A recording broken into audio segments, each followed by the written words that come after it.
Hi there to all you ethical business owners. My name is Susie Fido from Marketing with Ethics, and I have the great pleasure today to have the fabulous Shawn Stratton of the International Vegan Film Festival. Shawn has wonderfully agreed to answer some questions for us and give us an interview and share some of his great success stories that they've had with the film festivals, and also hopefully give you some great tips to help you succeed in 2020 as well. So welcome, Shawn. Thank you very much for joining us today. Yeah, thanks for having me. I look forward to it. No worries. And whereabouts is it you're based? I'm in Ottawa, Canada. Wow. Canadian capital. So as far as the actual vegan film festival is concerned, tell us a little bit more about it. What exactly is it that you do? Yeah, it's the world's first and vegan film festival in the world.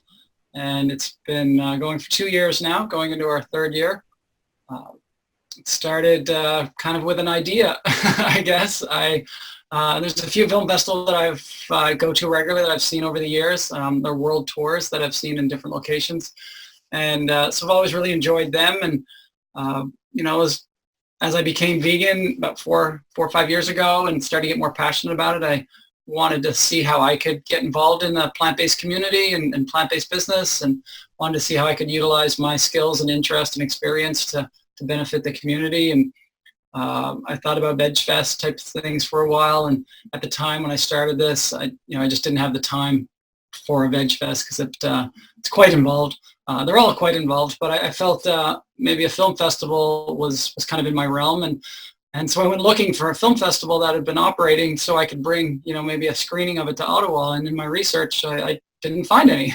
I Googled and I couldn't find any vegan film festivals in the world. And so I said, well, maybe it's my turn to create it, my time to create it. And so, not coming from a film background at all, not coming from event management really. I've organized some triathlons and my background in adventure travel, organizing expeditions, but not anything quite like a film festival for sure. But I just went for it, and I guess I kind of went with what they call the MVP for the first year, the minimal viable product. I wanted to go fast and fail fast and see if it was gonna if there was interest in there, and see if I was interested, and see if it was going to work. With entrepreneurs, we have lots of ideas, but little action, and I really wanted to focus on the execution and not just let this be another idea. And so I ran with it. And how did the first one go? It was great. Yeah, we had first year we had 29 films submitted from 8 countries around the world, and I didn't know at the beginning if we were going to get 2 films or 5 films or 10 or 100. So I was happy with that, and we selected our winners from 4 categories. Our 4 categories are environmental protection, health and nutrition, animal awareness, and lifestyle. And it was fantastic. We had it here in Ottawa, and then we had 6 different screenings around the world as kind of the kickoff to our world tour. And and we rolled it over into our second year this year, which is growing even bigger. This year we had 40 films from 13 countries submitted. And daily I'm booking more and more hosts for the world tour every day right now for starting in 2020. Fantastic. That's what we like to hear. So, and as far as the actual films, are they all short films? Are they docu-films or? Yeah, the films that were submitted to the festival are quite a range. Most are documentaries, not all. There's some music videos, there's some comedies, there's some horror, and there are some feature-length films that are $1 million budget. There's some student films that are 5 minutes. There's some commercials that are 1.5 minutes. There's a bunch of public service announcements that are less than 5 minutes. So they range from about 2 hours to about 1.5 minutes, the ones submitted. A few of us watch them all, and then we kind of whittle it down, probably cut it in half or so, and then we send it off to our judging committee, our international judging committee. So I don't sit on the panel of judges. They're independent, and I kind of chair the meetings when we talk about the finalists. But I have 3 great independent judges that will review kind of the short list. I call it the nominees that we put forward for the festival, and they come out with the winners from there. Fantastic. So obviously we can tell the impact it's going to have on the environment with getting the awareness out there about vegan issues and how people can make a difference. But why is that so important to you? I mean, you say you went vegan about 4 or 5 years ago. Why did you feel the passion to really get involved in the plant-based community? Yeah, I just saw what it did for me and my family, and as I learned more and more about the positive benefits to obviously the environment and to the animals, and it just seems like such a no-brainer when you do the research and you find out about it. And like many vegans, you wanted to share it with the world, and there's good ways and bad ways to do that. And as far as the documentaries, or necessarily documentaries, but films go, I understand that so many people choose a plant-based lifestyle, vegan lifestyle, after watching a documentary or a film that really touched them. And I got thinking that, there's probably only 1% of vegan films or vegan-themed films out there that hit Netflix or hit the main streaming services. And there's got to be, hundreds, if not thousands, of other quality films that are being made each year with these topics that aren't getting seen. They're maybe seen at some obscure film festivals or just dying a slow death on YouTube or Vimeo. And so I really wanted to, give the festival, give these filmmakers a place to highlight their quality, their amazing films, and really get their messages out. At the same time, every film affects you in a different way. Whenever we hear a message, we always, have our own interpretations from it. It was a different film that really convinced me to go to vegan as it was for my wife. Totally two different films. And so the more films that we can get out there, the more that are going to connect with people. Yeah. So, I mean, the big one at the moment, obviously, out there is Game Changers. Yeah, absolutely. One. I mean, I've been vegan personally now for just over 3 years. Hubby is probably about 6 years now. So I always ate vegan at home because basically he does most of the cooking and I enjoy it. But I must admit, especially with first moving here, was actually quite difficult because it's still vegetarianism. Yes, it's known. Veganism, still very tough in some places, which, are behind the times a bit, like here in lovely Kefalonia. But even we are starting to change at the local tavernas. We're giving them different ideas for their menus, and we're noticing, certainly this summer just gone, there's a lot more vegan options are getting out there. And I think it's one of those things that people are realizing you have to make a difference now. You have to make changes now. So love the idea of giving the smaller person who won't necessarily get the Netflix, the film production or anything like that, to get their message out there as well. So fantastic. So what would you say has been your biggest success story with it all so far? Yeah, I think, several different angles to a success story. One of the biggest ones probably, I'm not 100% can attribute this to our festival, but the first year the winner was 73 Cows, the film 73 Cows from the UK. And it's about 12 minutes long. And I'm not sure if it had won. I don't think it had won any film festivals by the time it had won ours. It was fairly new out. But a few months later, it was submitted to the British Film and Television Awards, the BAFTA Awards, which, for folks in North America, it's equivalent to the Grammys. In the UK, it's a pretty big deal, I understand. And the 73 Cows end up winning the best short film of all the films in the festival that year in the UK, and got tremendous press over that. And the viewings on YouTube or Vimeo went way up, and it took on a life of its own with 73 Cows. And it's Alex Lockwood is the director. Just a fantastic film. And we got mentioned in the BBC News that this film that won the BAFTA also previously won the Ottawa International Vegan Film Festival. And so it was nice to see that. So, obviously we didn't create the film and we didn't do that, but I like to think we gave it a little bit of a bump.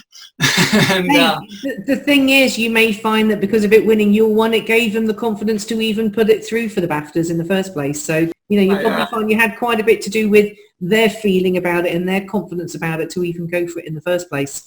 And got a bit of give back by getting yourself mentioned as well, which is great.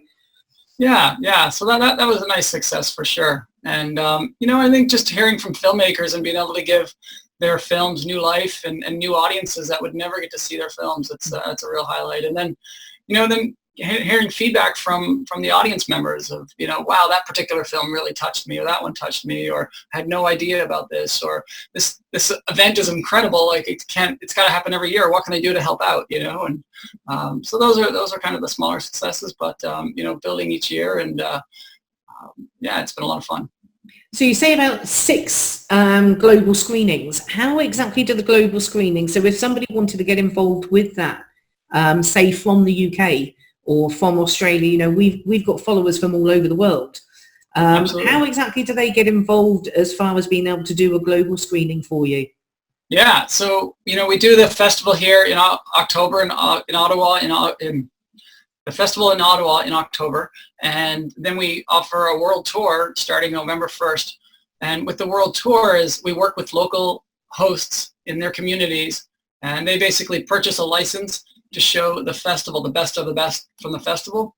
And so it's a selection of short films and maybe sections of feature films. So it's about 2 hours of running time that we have, and we like to think of it almost as a festival in a box.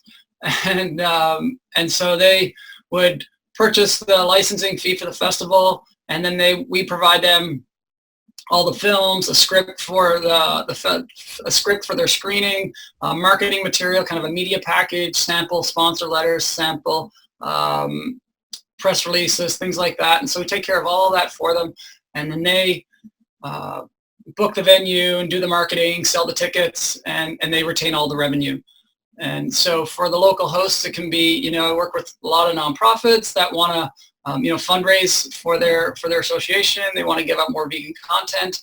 Work with a lot of veg fests that, you know, want to maybe have an event another time of the year, because veg fest is just once a year. So let's do another time of year. Or others that maybe want to add on to their veg fest. So they have veg fest all day, and then at night they might do a host of the screening. And yeah, we think, you know, the growth for that world tour is unlimited. You know, I'd like to be in a couple hundred cities in the next 5 to 10 years. And it is growing. I'm hearing from people every day now that want to host it. And yeah, it's great. I really want to, you know, grow the message. I don't want it to be a one-off event, obviously, here just in Ottawa. Excellent. Now, obviously, that takes a lot of marketing. So getting your name out there. What sort of things have actually worked for you from a marketing point of view? What avenues have you chosen to do your marketing with? Yeah. Well, you know, I guess I kind of see myself with a couple different clients or potential customers. One would be filmmakers. So I want filmmakers to know about the festival. Mm-hmm. 2 is the Ottawa audience. So I need to sell tickets to the Ottawa Festival. And 3, for me, my customers would be potential world tour hosts. So I can go through the 3 of them quickly, but for filmmakers, I think a lot of them find out about us because we've gotten a lot of really good press in the vegan media world. Like Plant-Based News has done 5 or 6 articles on us. Veg News has done articles. Rise Vegan. And is that PR press releases that you've prompted, or is that them hearing about you and coming to you? No, I've prompted them, just about all of them. You know, I started off just crafting my own press releases and you know, Googling vegan media sources and sending them out good old fashioned way, and doing some follow up. And you know, someone mentioned recently that, you know, it's, you know, I think we're obviously at the tip of the iceberg of where, you know, vegan businesses go in the future, and there's still not that many of us out there, so that lends itself to get more press. Yeah. So if there were, you know, if I had an adventure film festival, I probably wouldn't get press because there's probably 100 adventure film festivals out there. But there's no vegan film festivals out there. And there's probably no vegan whatever business you're doing, at least in your community, there's probably not. And so when it's new and exciting, and there's not that much else out there, it's a little easier, I think, to get some media, at least within the vegan media source, maybe not mainstream media. So I found that's been really helpful. Eventually, I started working with Jim Amos at Scout 22, which is a vegan PR firm in LA. Works with you know, ethical businesses and lots of very big, great companies. And he's been very supportive of the festival. And so he's helped with basically the distribution of press releases. I still write them and have editors go through them, and he distributes them. And so we're kind of coming up with kind of 4 times a year now, 3 or 4 times a year that we'll try to send out kind of a big media splash. I think we found that leading up to the festival, there's lots of new information, but I think you can overwhelm PR companies if they're sending out every 3 weeks or every 2 weeks a new article. They don't want to be hearing from you that much, and they're gonna turn you off. And so that's not only helped filmmakers find out about me, but I think, you know, everyone in general and some hosts. But in terms of the local ticket sales, that's just grinding it out with event ticket sales. I think a lot of Facebook, a lot of social media. We did some Facebook ads this year.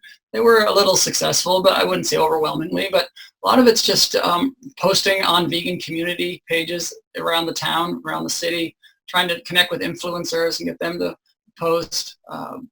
Eventbrite, if people are doing events, Eventbrite or other online ticket agencies are really good to go with, because then you can capture their emails. And so this year I can email everybody that was there last year. Instead of, some venues want to manage the ticketing system themselves, and event planners are so overwhelmed. They're like, fine, if you want to manage the tickets, that's great. But it's like, no. You want to, trust me, you want to manage it yourself. If you're planning the event, don't let the venue plan the tickets, because then I can add in student discounts. I can give early bird fees. I can change all the fees, things like that. But, and then in terms of the world tour hosts, in terms of marketing that, some of it's been network, just people have kind of knew of this or knew what was going on and recommended people, and that's how I found a few. And then, in the last month, I've been really working hard, almost basically cold emails, maybe warm emails, I would say. But one line I've gone through is I've created a database of 200 veg fests around the world. And, figuring that if people are already organizing vegan-friendly events, they, might be interested in organizing another vegan event, being film festival. And so just contacting, going through the list and sending out kind of targeted emails to Veg Fest organizers, targeted emails to other people that have hosted vegan themed films in the past. So like Prayer for Compassion, Dominion, Code Blue, these are feature films that a lot of people have hosted. And you can go on and find kind of where those people are that have hosted. And so I've been sending kind of warm emails to them and seeing if they're interested. And I've had a lot of kind of feedback and interest from those angles. So I know that's a lot, but what would you say you're most successful out of them? It sounds like a lot of it is email-based, email and referrals. Yeah, emails, referrals, the network, getting that network out there and asking people. I think a lot of people forget to ask. They just assume like, oh yeah, if they know someone, they'll send them along.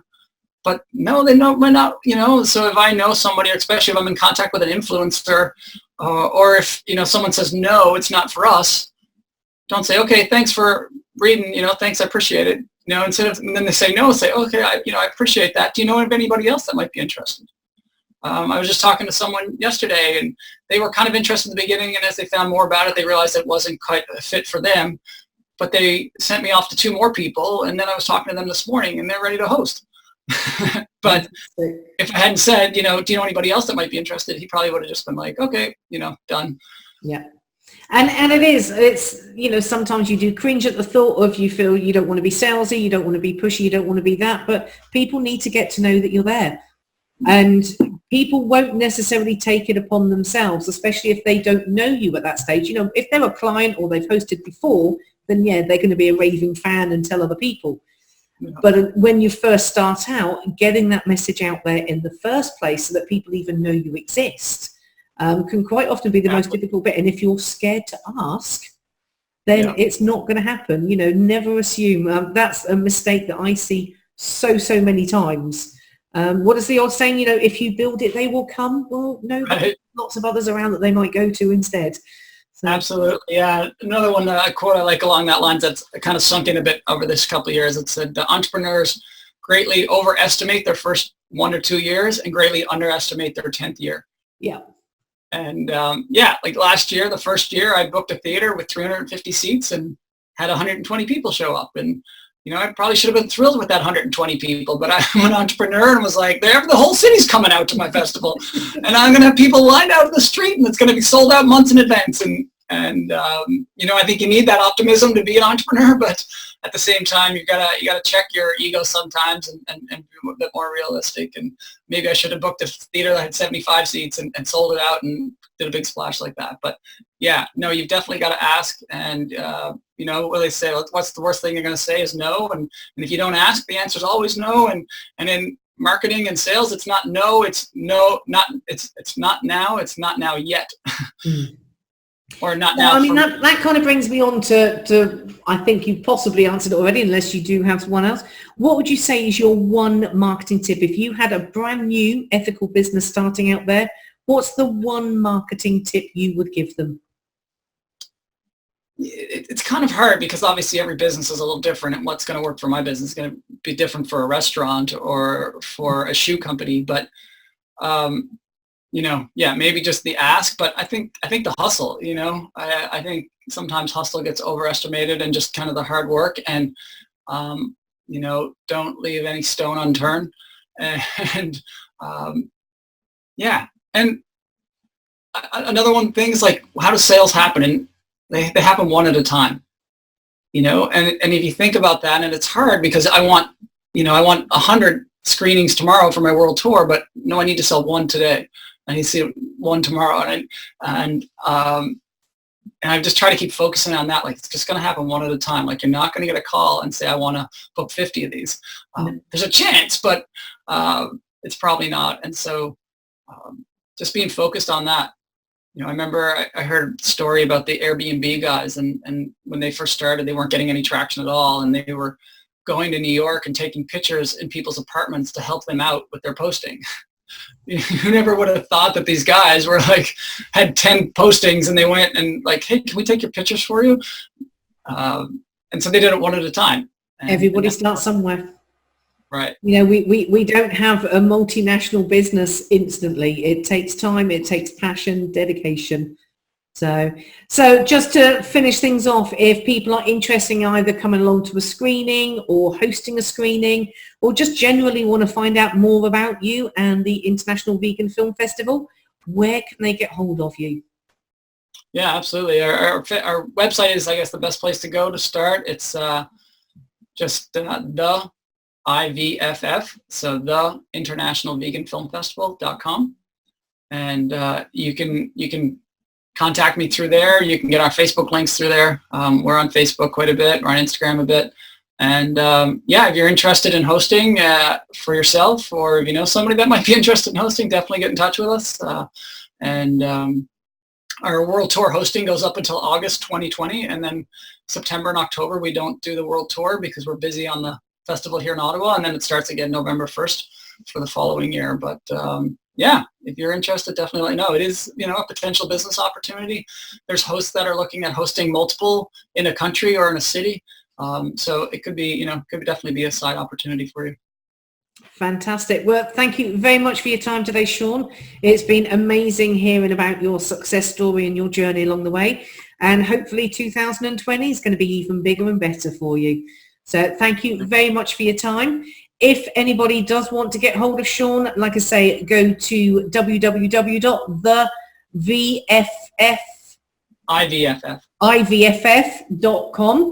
and do get in contact with him. I'm sure it will be well worth your while. And I will speak to you all again soon.